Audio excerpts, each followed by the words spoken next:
وَإِن يَمْسَسْكَ اللَّهُ بِضُرٍّ فَلَا كَاشِفَ لَهُ إِلَّا هُوَ وَإِن يُرِدْكَ بِخَيْرٍ فَلَا رَادَّ لِفَضْلِهِ يُصِيبُ مَن يَشَاءُ مِنْ عِبَادِهِ وَهُوَ الْغَفُورُ الرَّحِيمُ وقال الله تبارك وتعالى في القرآن المجيد والفرقان الحميد وتوكل على الحي الذي لا يموت وسبح بحمده وكفى به بذنوب عباده خبيرا وقال النبي صلى الله عليه وسلم لو أنكم تتوكلون على الله حق توكله لرزقهم كما يرزق الطير تغدو خماصا وتروح بطانا وقال النبي صلى الله عليه وسلم احفظ الله يحفظك احفظ الله تجده تجاهك وإذا سألت فاسأل الله وإذا استعنت فاستعن بالله صدق الله العظيم۔ میرے انتہائی واجب الاحترام قابل صد احترام بھائیوں، دوستوں اور بزرگوں، میں نے آپ کے سامنے قرآن کریم کی 2 آیات اور نبی اکرم صلی اللہ علیہ وسلم کے ارشادات میں سے 2 حدیثیں پڑھی ہیں۔ قرآن کریم کی جو آیت تلاوت کی، اس میں اللہ رب العزت ارشاد فرماتے ہیں وَإِن يَمْسَسْكَ اللَّهُ بِضُرٍّ فَلَا كَاشِفَ لَهُ إِلَّا هُوَ، اگر اللہ تعالیٰ کسی انسان کے ساتھ تکلیف کا ارادہ کرے، مصیبت پہنچانے کا ارادہ کرے، تو کوئی اس تکلیف کو دور نہیں کر سکتا، روک نہیں سکتا۔ وَإِن يُرِدْكَ بِخَيْرٍ فَلَا رَادَّ لِفَضْلِهِ، اور اگر اللہ تعالیٰ کسی انسان کے ساتھ بھلائی کا ارادہ کرے تو کوئی اللہ کے فضل کو ٹالنے والا، روکنے والا نہیں ہے۔ اللہ تعالیٰ اپنے بندوں میں سے جس پہ چاہتا ہے اپنا فضل کرتا ہے، وہ گناہوں کا بخشنے والا اور نہایت رحم کرنے والا ہے۔ دوسرے مقام پر ارشاد فرمایا وَتَوَكَّلْ عَلَى الْحَيِّ الَّذِي لَا يَمُوتُ وَسَبِّحْ بِحَمْدِهِ، تم بھروسہ کرو اس ذات پر جو ہمیشہ اور سدا بہار ذات ہے، اس کے لیے حیات لازم ہے اور اس پر کبھی موت نہیں آئے گی، اور وہ اپنے بندوں کے گناہوں کے بارے میں خوب خبردار ہے، مطلع ہے، دیکھنے والا ہے۔ حدیث میں رسول اللہ صلی اللہ علیہ وسلم نے ارشاد فرمایا اگر تم لوگ اللہ پر اس طرح بھروسہ کرو جس طرح بھروسہ کرنے کا حق ہے، اللہ تمہیں یوں رزق دے جیسے پرندوں کو دیتا ہے، وہ صبح نکلتے ہیں خالی پیٹ، شام کو لوٹ کر آتے ہیں ان کا پیٹ بھرا ہوا ہوتا ہے۔ رسول اللہ صلی اللہ علیہ وسلم نے ارشاد فرمایا احفظ اللہ یحفظک، تم اللہ کے دین کی حفاظت کرنا، اللہ تمہاری حفاظت کرے گا۔ احفظ اللہ تجدہ تجاہک، تم اللہ کے دین کی حفاظت کرنا، اللہ کو ہمیشہ اپنے سامنے پاؤ گے۔ وَإِذَا سَأَلْتَ فَاسْأَلِ اللَّهِ، جب مانگنا ہو صرف اللہ سے مانگنا۔ وَإِذَا اسْتَعَنْتَ فَاسْتَعِنْ بِاللَّهِ، اور جب مدد طلب کرنی ہو صرف اللہ سے مدد طلب کرنا۔ وَاعْلَمْ أَنَّ الْأُمَّةَ لَوِ اجْتَمَعَتْ عَلَىٰ أَن يَنْفَعُوكَ بِشَيْءٍ لَمْ يَنْفَعُوكَ بِشَيْءٍ إِلَّا مَا قَدْ كَتَبَ اللَّهُ لَكَ، ساری امت جمع ہو جائے تمہیں نفع پہنچائے، نہیں نفع پہنچا سکتی جب تک اللہ کا حکم نہ ہو۔ وَاعْلَمْ أَنَّ الْأُمَّةَ لَوِ اجْتَمَعَتْ عَلَىٰ أَن يَضُرُّوكَ بِشَيْءٍ لَمْ يَضُرُّوكَ بِشَيْءٍ إِلَّا مَا كَتَبَ اللَّهُ عَلَيْكَ، ساری امت جمع ہو جائے تمہیں نقصان پہنچائے، نہیں پہنچا سکتی جب تک اللہ کا حکم نہ ہو۔ رفعت الاقلام وجفت الصحف، قلموں کو اٹھا دیا گیا ہے اور صحیفے لکھ کر خشک ہو چکے ہیں۔ کائنات میں جو ہوتا نظر آ رہا ہے یہ سب اللہ کے امر سے ہے۔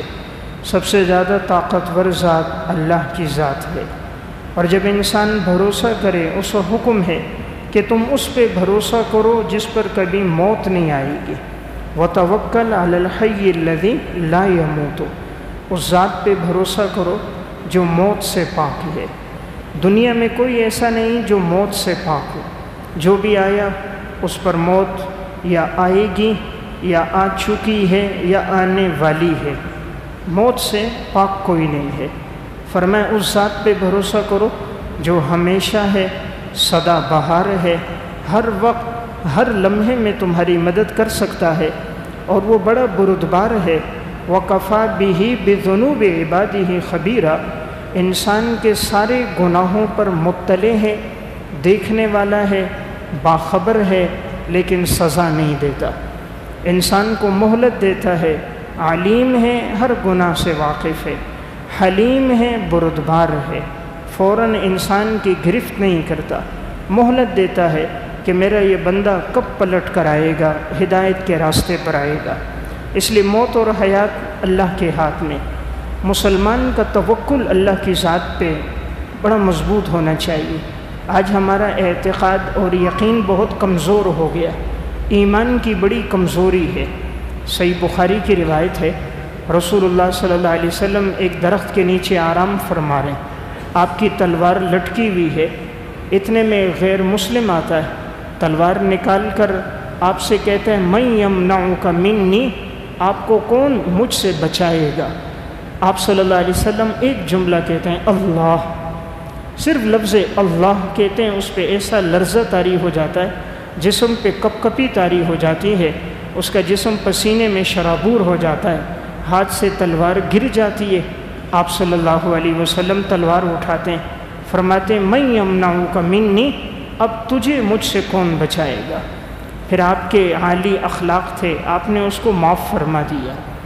واقعہ سنانے کا مقصد آپ علیہ السلام کا اللہ کی ذات پر توکل کتنا مضبوط ہے کہ سامنے دشمن کے ہاتھ میں تلوار ہے، ارد گرد کوئی انسان موجود نہیں ہے، ایسے وقت میں تو انسان اسباب کی طرف جاتا ہے، لیکن انبیاء علیہ السلام کا ایمان بڑا پختہ ہوتا ہے، ان کی نظر ایک لمحے کے لیے بھی اللہ کے غیر کی طرف نہیں جاتے۔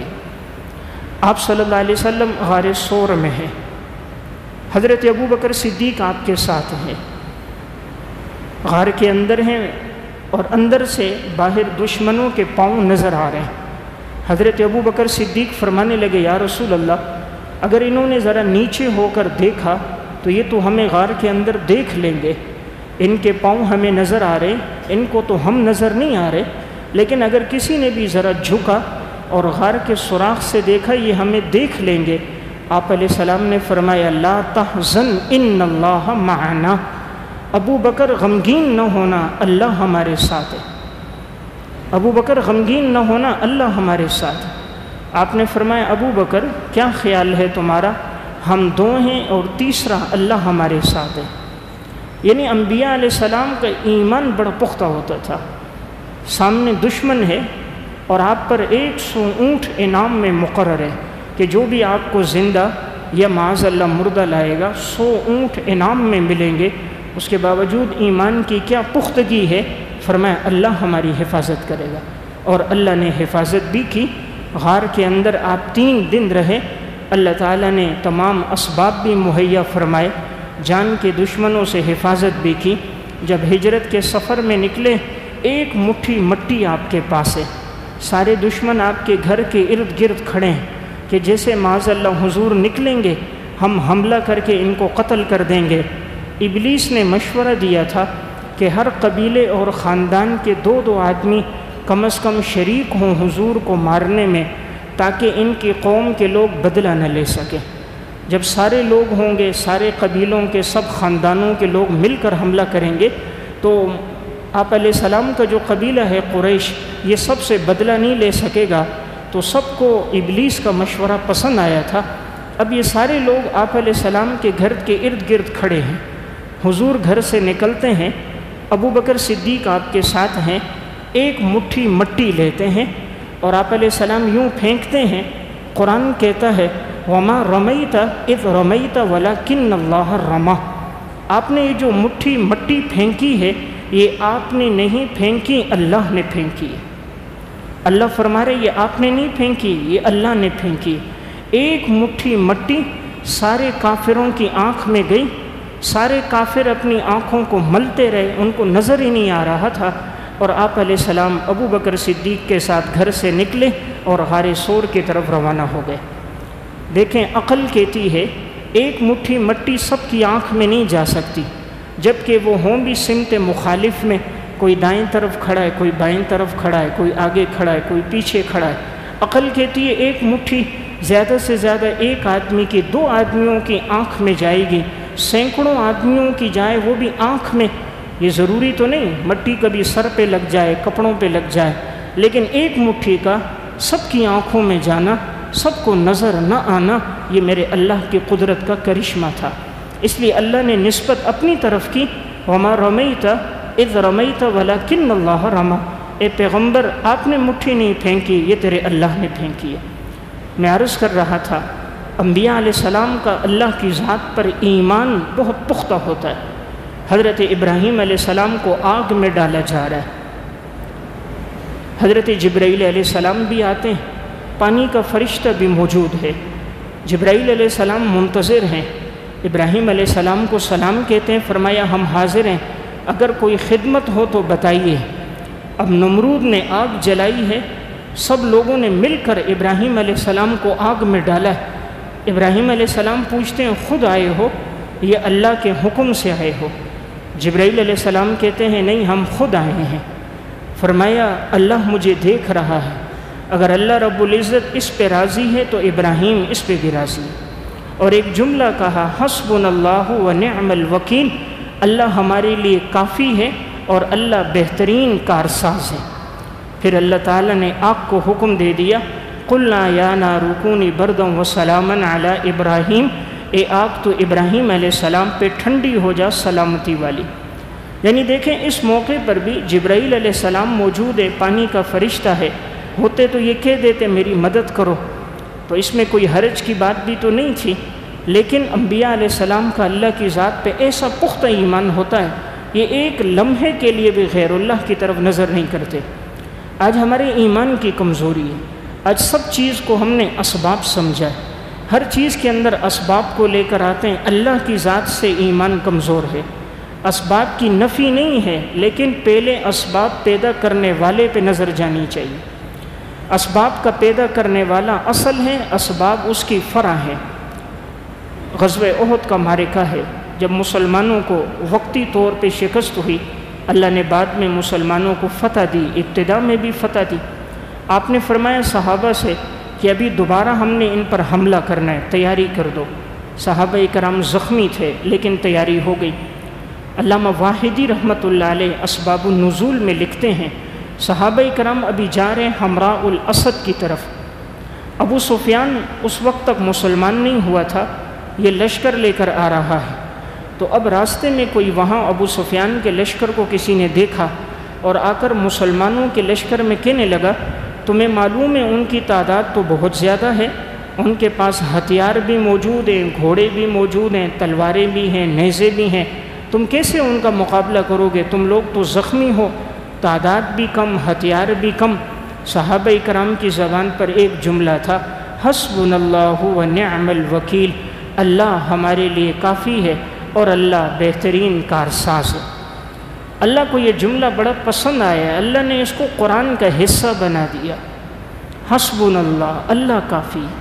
مسلمان کی پہلی نظر اللہ پہ جانی چاہیے، ایمان کی یہ پختگی ہو، حالات جیسے بھی ہوں کوئی چیز نقصان نہیں دے سکتی جب تک اللہ کا حکم نہیں ہوگا، کوئی چیز نفع نہیں دے گی جب تک اللہ کا امر نہیں ہوگا۔ قرآن یہ عقیدہ بنا رہا ہے وَإِن يَمْسَسْكَ اللَّهُ بِضُرٍّ فَلَا كَاشِفَ لَهُ إِلَّا هُوَ، اگر تیرا اللہ تجھے تکلیف پہنچائے کوئی اس کو روک نہیں سکتا۔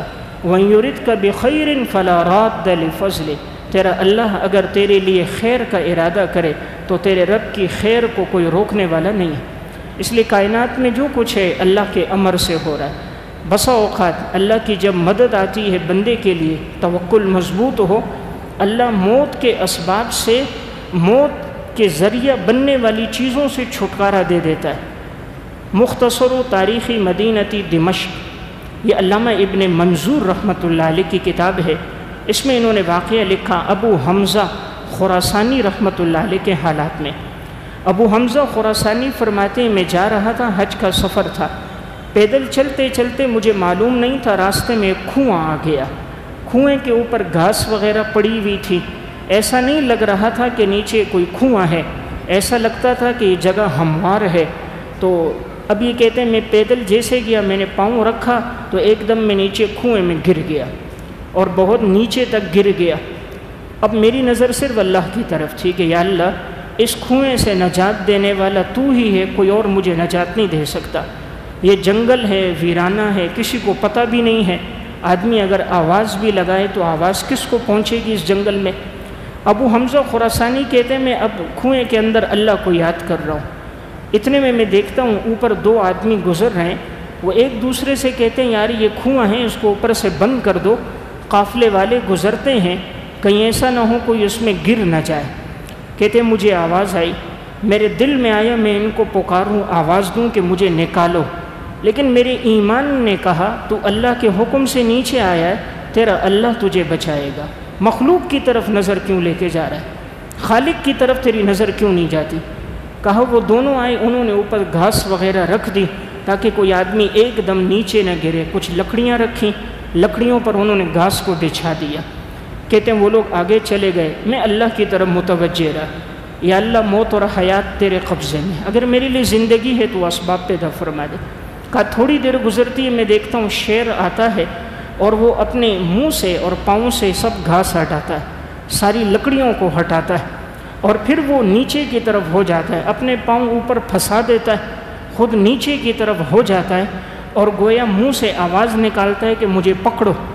ابو حمزہ خراسانی کہتے ہیں میں اس کے دم کے ساتھ لگتا ہوں، پھر میں اوپر ہوتا ہوں، ایک ہاتھ سے اس کے پاؤں کو پکڑ لیتا ہوں، وہ مجھے باہر کھینچ کے نکال لیتا ہے۔ جب میں باہر آ جاتا ہوں وہ دم سے اشارہ کرتا ہے کہ میری کمر پہ بیٹھ جا۔ ابو حمزہ کہتے ہیں میں شیر کی کمر پہ بیٹھتا ہوں، اس طرح وہ مجھے لے کے جاتا ہے جیسے کوئی گھوڑے کی کمر پہ سوار ہوتا ہے، منٹوں میں مجھے جنگل سے باہر تک پہنچا دیتا ہے، بیٹھ جاتا ہے، میں نیچے اترتا ہوں، غرغرانے لگتا ہے، میں سمجھ گیا یہ مجھے الوداع کہہ رہا ہے، رخصت کر رہا ہے۔ ابو حمزہ کہتا ہے میں سجدے میں گر گیا، اے اللہ جس چیز کو تو نے موت کا ذریعہ بنایا کہ جو شیر انسان پہ حملہ کرنے والا ہے، تو جب تو زندگی دینے پہ آتا ہے تو اس موت کے ذریعے سے انسان کو زندگی عطا فرما دیتا ہے۔ اس لیے قرآن ایک ذہن بنا رہا ہے، وَتَوَكَّلْ عَلَى الْحَيِّ الَّذِي لَا يَمُوتُ، اس ذات پہ بھروسہ کرو جس پر کبھی موت نہیں آئے گی، جو ہر جگہ ہر وقت موجود ہے، ہر جگہ ہر وقت موجود ہے، ایک لمحے کے لیے انسان سے غافل نہیں ہے، اور جس کی طاقت قدرت سب سے زیادہ ہے، انسان سے زیادہ کمزور کوئی نہیں، اللہ سے زیادہ طاقتور کوئی نہیں، لیکن یہ کمزور ترین بندہ طاقتور ترین ذات کی نافرمانی کرتا ہے۔ انسان سے زیادہ کمزور کوئی نہیں ہے، انسان کی ساری اکڑ رب کی پکڑ کے ایک جھٹکے میں نکل جاتی ہے، ایک بخار آ جائے، ایک بیماری آ جائے، ایک فقر آ جائے، کاروبار میں نقصان ہو جائے، حادثہ آ جائے، انسان کی ساری کیفیات بدل جاتی ہیں۔ معلوم ہوا کہ انسان بڑا کمزور ہے۔ جب وہ اللہ کی طرف متوجہ ہوتا ہے، اللہ اسباب کیسے بناتا ہے؟ علامہ یافی رحمہ اللہ کی کتاب ہے روض الریاحین فی حکایات الصالحین، ایک بہت بڑے بزرگ ہیں حضرت سہل بن عبداللہ تستری رحمۃ اللہ علیہ، فرماتے میں سفر کرتے ہوئے جا رہا تھا، ایک جنگل میں پہنچا، تب میری عادت تھی کہ میں ہر نماز کے لیے تازہ وضو کرتا ہوں، اگرچہ شریعت کا حکم نہیں ہے، اگر ایک انسان باوضو ہے تو وضو کی ضرورت نہیں، لیکن حضرات سلف میں ایسے لوگ گزرے تھے، وہ چاہتے تھے ہر عبادت کے لیے وضو تازہ ہو، کہیں ایسا نہ ہو وضو ٹوٹ گیا ہو، کوئی کمی بیشی ہو، یاد نہ ہو۔ اب جنگل میں پہنچے ہیں، تازہ وضو کی ان کو حاجت ہے، 2 رکعت نماز پڑھی، اللہ سے دعا کر رہے ہیں، یا اللہ نماز کا وقت ہے، دائیں بائیں کہیں پانی نظر نہیں آ رہا، مولا کریم تو ہر چیز پر قادر ہے، تو پانی کا انتظام فرما کہ میں وضو کر دوں۔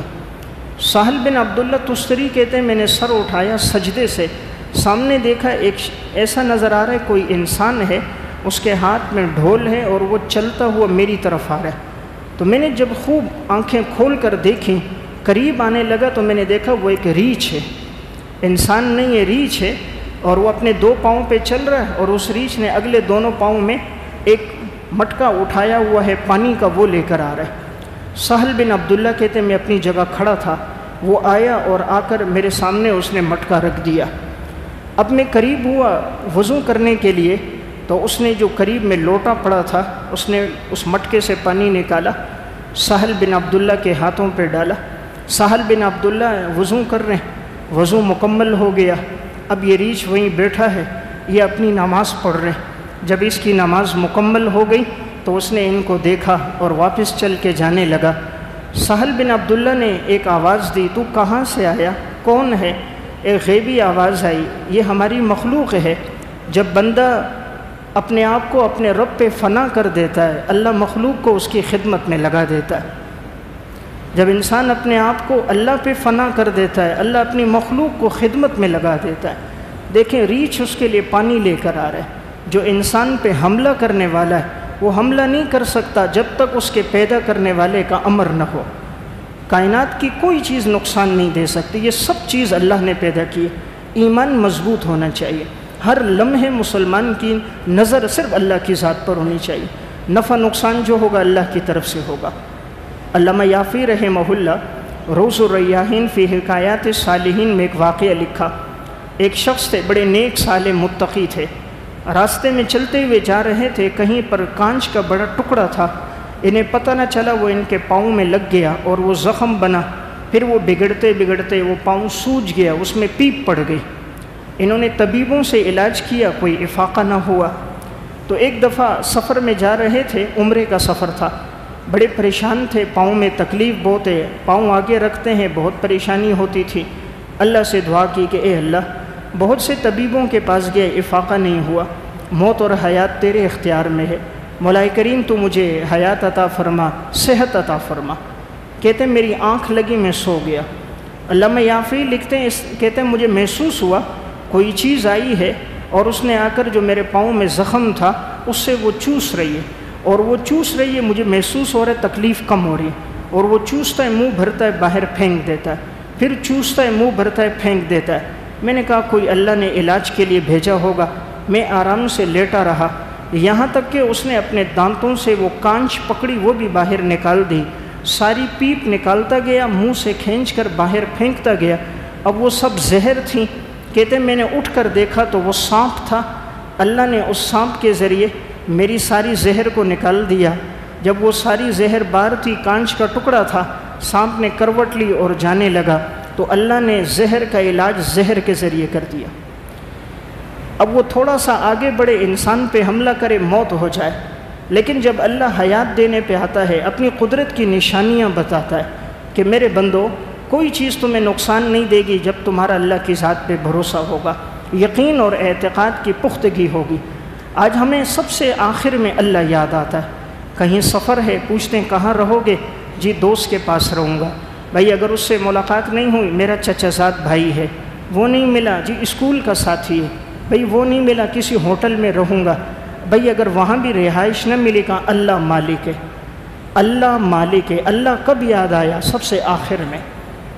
مسلمان کو اللہ سب سے پہلے یاد آنا چاہیے۔ وہ جہاں جائے تو کہاں ٹھہرے گا؟ جہاں مجھے میرے اللہ رکھے گا۔ تیرا وقت کہاں گزرے گا؟ جہاں میرا اللہ چاہے گا۔ ہر جملے میں اللہ کی ذات کا تصور اس کے دل میں بیٹھ جائے، پھر رب العالمین انسان کے گمان کے مطابق معاملہ کرتا ہے۔ بندہ جو چاہتا ہے اللہ وہی معاملہ کرتا ہے، اس لیے کہ موت تو اس وقت تک نہیں ہے جب تک اللہ تعالیٰ کا امر نہ ہو۔ شرح اسماء الحسنہ میں واقعہ ہے، ایک خاتون اپنے شوہر کے لیے کھانا لے کر گئی۔ شوہر کسان تھا، ہل چلا رہا تھا، یہ اس کے لیے کھانا لے کر گئی۔ شوہر نے کہا یہ درخت کے ساتھ لٹکا دو، جتنی دیر میں فارغ ہو جاؤں پھر میں کھانا کھا لوں گا۔ بیوی نے وہیں درخت کے ساتھ وہ کھانا رکھ دیا۔ کافی دیر دیکھی لیکن شوہر فارغ نہ ہوا، کھیتی باڑی میں مصروف تھا۔ بیوی گھر آ گئی۔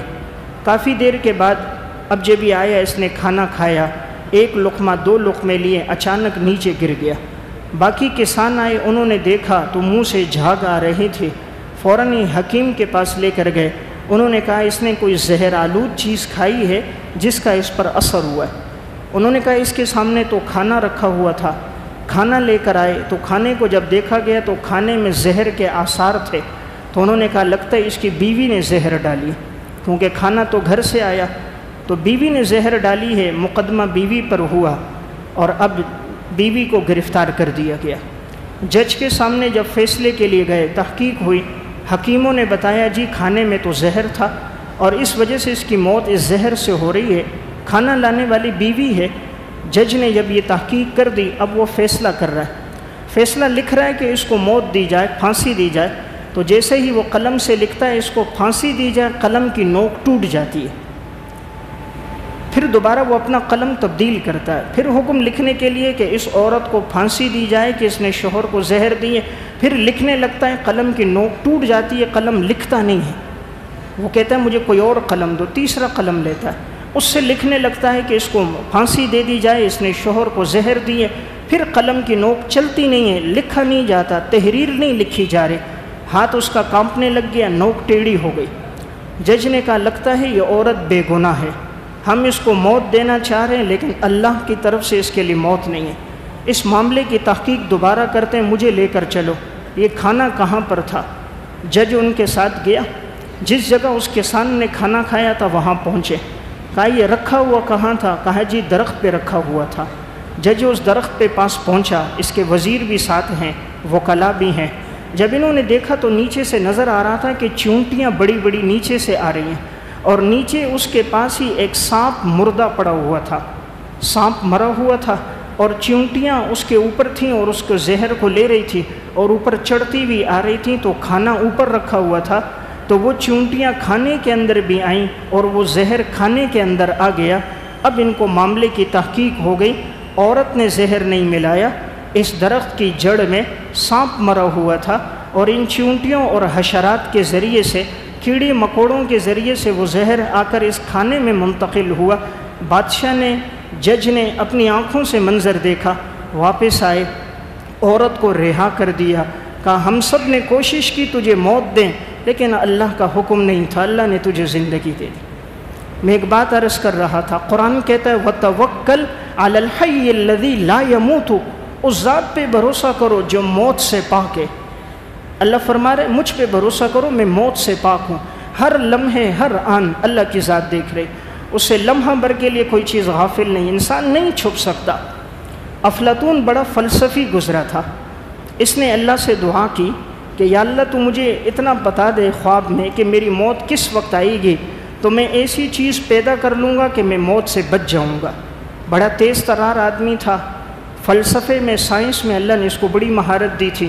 خواب میں اللہ نے اس کو بتا دیا فلاں دن فلاں وقت ایک آواز سنی تیری موت آئے گی۔ اب اس نے اپنی مورتیاں بنائی، 18 مورتیاں بنائی، 18، اور سب کی شکل بالکل اپنی طرح اس نے بنائی۔ 18 کرسیوں پہ اس کو رکھ دیا، درمیان کی کرسی پر آ کر خود بیٹھ گیا کہ اس لمحے مجھے موت آنی ہے، تو اب جب ملک الموت آئے گا وہ مجھے پہچان نہیں سکے گا، 18 میری تصویریں رکھی ہوئی ہیں، شبیہ رکھی ہوئی ہیں، اس کو کیا پتہ چلے گا؟ جتنی دیر میں مجھے ڈھونڈے گا موت کا لمحہ آگے بڑھ جائے گا۔ جب یہ وہاں بیٹھا تھا، وقت مقرر پر ملک الموت افلاطون کے پاس آیا اور کہا تو نے یہ تصویریں تو بنا دی لیکن اس میں سانس نہیں ڈال سکتا، اس میں تو روح نہیں ڈال سکتا، موت تیرے لیے لکھی ہے، تو دھوکہ دینے چاہتا ہے اس ذات کو لا یعزب عنہ مثقال ذرہ، جس سے رائی کے دانے کے برابر کوئی چیز پوشیدہ نہیں ہے۔ اسی لمحے اس کی روح قبض کر دی۔ یعنی یہ سمجھا تھا کہ میں اس طرح مورتیاں اور تصویریں بنا کر ملک الموت کو دھوکہ پڑ جائے گا تو میری موت نہیں آئے گی، ایسا تو نہیں ہے۔ اللہ نے جو امر جس انسان کے لیے جس وقت لکھ دیا ہے، اس وقت اس لمحے اس کے لیے وہ امر آنا ہے۔ تو میں ایک بات عرض کر رہا تھا، مسلمان کا توکل اللہ کی ذات پہ بڑا مضبوط ہونا چاہیے۔ رب العالمین جب حیات دینے لگتا ہے، کس طرح حیات دیتا ہے؟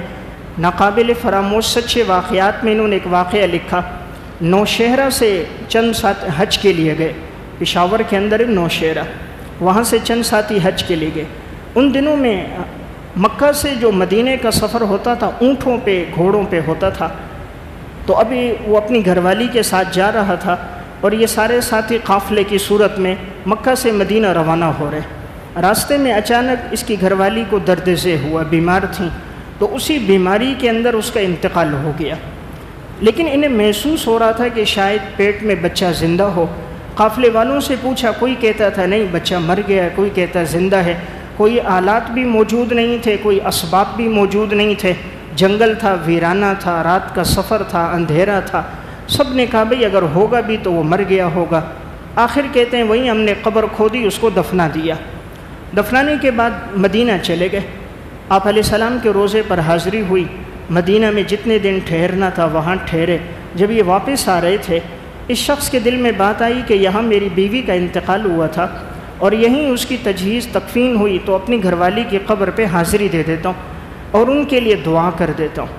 نوشیرہ کا یہ شخص کہتا ہے میں آیا اور میں اپنی گھر والی کی قبر پہ پہنچا اور میں اس کے لیے دعا کر رہا تھا مغفرت کی. اچانک مجھے قبر سے آواز آنے لگی بچے کے رونے کی. جس طرح کوئی بچہ روتا ہے اس طرح مجھے آواز آ رہی تھی. میں نے کان لگائے تو آواز مجھے اور آنے لگی. تو میں نے تھوڑی سی قبر ایک جانب سے کھولی تو میں نے نظر ماری تو میں نے دیکھا کہ اندر بچہ ہے اور وہ بچہ ماں کے سینے کے ساتھ لگا ہوا ہے. کہتے ہیں میں نے سارے قافلے والوں کو بلایا، وہ لوگ آئے. ہم نے قبر کو ایک جانب سے کھولا تو دیکھا واقعی بچہ اندر زندہ سلامت تھا اور گھر والی کا انتقال ہو چکا تھا. اب انہوں نے بچے کو اٹھایا، ساتھ لے کر آئے. تو جب یہ گزر رہے ہوتے وہ بچہ بڑا خوبصورت تھا. کسی نے جب ان سے یہ پوچھا، اللہ نے اس کو بڑا حسن و جمال ذہانت دی، تو اس نے اس وقت اس شخص نے اپنا واقعہ سنایا. کہا ہم نے تو ماں کو اس کی مردہ سمجھ کے دفنا دیا، لیکن قبر کی گرمی تھی، اللہ نے اسے زندگی دینی تھی، وہیں یہ بچہ پیدا ہو گیا. اللہ نے وہیں ماں کے ذریعے سے اس کے لیے دودھ کا انتظام کر دیا. ہم جب واپس آئے ہیں تو بچے کے رونے کی آواز آئی ہے، میں نے نکالا. اس دن کے بعد وہ بچہ زندہ سلامت اس کے ساتھ تھا. کافی عمر بھی اس نے پائی. دیکھیں یہاں عقل کیا کہتی ہے، منو مٹی کے نیچے کون زندہ رہ سکتا ہے، لیکن خدا بتاتا ہے وہ زندہ رکھتا ہے جو مٹی کا خالق ہے. وہ زندہ رکھتا ہے جس نے مٹی کو پیدا کیا ہے. وہ زندہ رکھتا ہے جو بے جان میں جان ڈالتا ہے اور جاندار سے جان نکال دیتا ہے. تو مسلمان کا اللہ کی ذات پہ بھروسہ پختہ ہونا چاہیے. قرآن یہ ذہن دے رہا ہے وَتَوَكَّلْ عَلَى الْحَيِّ الَّذِي لَا يَمُوتُ. صرف اس اللہ پہ بھروسہ کرو جس پر کبھی موت نہیں آئے گی، کبھی فنا نہیں ہے اور وہ انسان سے ایک لمحے کے لیے غافل نہیں. تو میں عرض کر رہا تھا اللہ تعالیٰ کی ذات بڑی طاقتور ذات ہے. انسان جب اللہ کی طرف متوجہ ہوتا ہے، خالق کائنات سے کوئی چیز مانگتا ہے، رب العالمین اس کے لیے اسباب پیدا فرما دیتا ہے. بظاہر انسانی عقل انکار کر رہی ہوتی ہے اور اللہ ایسے اسباب پیدا کر دیتا ہے اس کے لیے بھی، اس کی نسلوں کے لیے بھی اسباب پیدا ہو جاتے ہیں.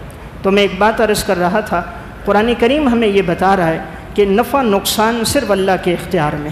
انسان اللہ کو راضی کرنا اپنی زندگی کا مقصد بنا لے، اللہ بند راستوں کے اندر بھی اللہ اس کے لیے راستے کھول دے گا. بظاہر کوئی راستہ نظر نہیں آئے گا، اللہ اس کے لیے حل پیدا کر دے گا. بظاہر پریشانیاں اسباب ہوں گے، رب العالمین اس کے ذریعے سے انسان کے لیے راحت کے ذریعے راحت کی کھڑکیاں کھول دے گا. حضرت دانیال علیہ السلام کو جب بخت نصر بادشاہ نے کنویں میں ڈالا، البدایہ والنہایہ میں واقعہ ہے، دانیال علیہ السلام کنویں کے اندر ہیں. اللہ تعالیٰ نے وقت کے دوسرے پیغمبر حضرت آرمیہ علیہ السلام کو حکم دیا، ہمارا بندہ اور ہمارا پیغمبر اس وقت بابل کے کنویں میں ہے اور اس نے کھانا نہیں کھایا، اس کے لیے کھانا تیار کرو. انہوں نے فرمایا یا اللہ میں وہاں پہنچوں گا کیسے، میں شام میں بیت المقدس میں اور وہ آپ کی زمین بابل اور عراق میں. اللہ نے فرمایا تم کھانا تیار کرو، ہم تمہیں پہنچائیں گے. انہوں نے کھانا تیار کیا.